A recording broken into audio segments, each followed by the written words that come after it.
Hi there, I'm Justin Pritchard with a very special episode today and one of the most important test drives that we're doing all year. This is the new Honda Accord.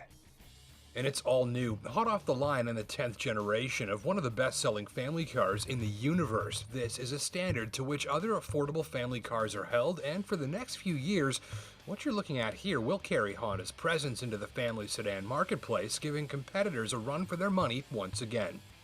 There's something that Honda just gets right about this machine every time they redo it, and that changes from generation to generation. This time around, well, it seems like the priority was going upscale, high-tech, and very user-friendly. This cabin sets the stage: a partially digital instrument cluster, a widescreen central command touch interface with must-have Android Auto, a wireless charging pad, this head-up display, which I'll note has better graphics and clarity than the one I recently used in a $200,000 BMW. Signs of the times include numerous high-output USB charging ports and the presence of virtually every outward-looking hazard detection system available on this side of a fighter jet. Thanks to Honda sensing technology, at any moment, Accord is emitting more radar scanning waves than a weather station, analyzing its environment for possible threats like an elevated collision risk, cars in your blind spot, or an unintended lane departure. It can even steer for you. Any more self-aware, and you'd have to give it a name. I'll call this one Norman. What's not new is much of the atmosphere of this cabin. Sure, it's a new design and a more lavish one than Accord has ever had. Matte wood trim, premium instrumentation, a beautifully illuminated dash, comfortable climate-controlled leather with heated seats all around, and little trim details even right down to the stitching. There's not much in here that would look or feel out of place in a car that costs $15,000 more. There are new interfaces, new graphics, new details like these knobs and buttons that click precisely like a computer mouse. But thankfully, the core assets that make Accord's cabin what it is have remained, notably tons of nearby storage for smaller items, room to spare for 4 adults, generous rear seats, and look closely and you'll see the strong horizontal dash lines that enhance the sense of width and space. So all said, it's upscale, tidy, well thought out, and very functional. It's also very easy to use all of the high-tech goodies, and even if you haven't bought a new car in a while and maybe find much of this stuff to be a bit overwhelming, no cause for alarm. Controls and interfaces and menus are straightforward, a cinch to navigate, and you even get little tool tips that pop up in the cluster, helping guide you through. It's more high-tech than an Accord has ever been, but also very easy to get comfortable with, even if you're the sort of person who frequently calls a neighbor's kid over for help with your iPad. The powertrain is another asset. Standard is this 1.5-liter turbo 4-cylinder, which you'll also find in the new Civic and CR-V.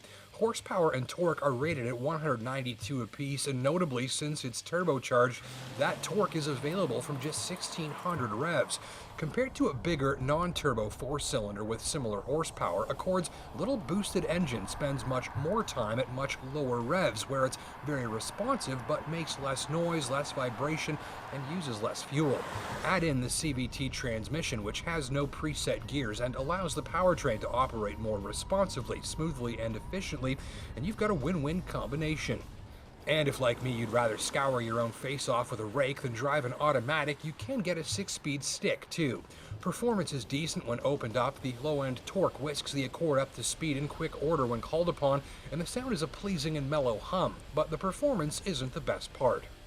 So ultimately, this powertrain is the most impressive for how quiet and effortless and virtually invisible it is when you're driving it gently to moderately, which is to say the way that most people are driving this car most of the time. And if you need more power, well, there's no more V6 engine available, but a bigger and punchier 2-liter turbo 4-cylinder is coming, and it's derived from the one in the Civic Type R.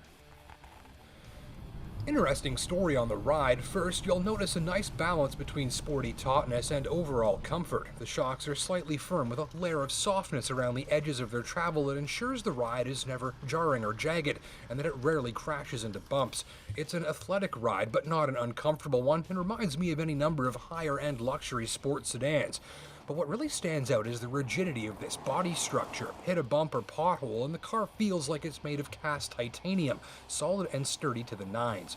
Brakes, good performance, strong bite from the first bit of pedal, and nearly sports car precise without being too touchy. Lots of confidence imparted here when you're pulling down from speed fast. Lots of confidence from the headlights too. These LED fired units are top notch, good spread and saturation and peripheral coverage, and a clean white color that helps reduce eye strain. If you don't like driving after dark, these headlights might change your mind. And on the topic of visibility, this is how you do a backup camera. A stretched image angle for an ultra-wide view out back, far down laneways you're backing into. Though I wish the resolution was a little higher, largely this works great. Just another example of the effective use of useful tech. And so, our Accord tester, like many before it, is stacking up to be a pretty solid machine with many strengths and few weaknesses.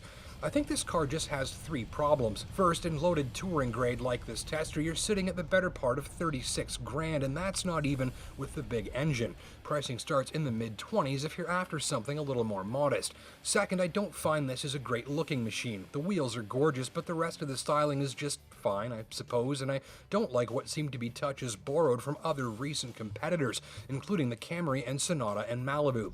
Finally, road noise levels were a measure higher than expected, and the tester's winter tires may have been partly to blame, but just make sure you take note of the noise levels on your test drive. Of course, you're mainly buying one of these because of the sensible stuff: safety, resale value, reliability, fuel mileage. And on those fronts and others, once again, this machine should be considered a priority test drive if you're after one of the best powertrains and some of the best technology currently on offer in the segment. Thanks for watching.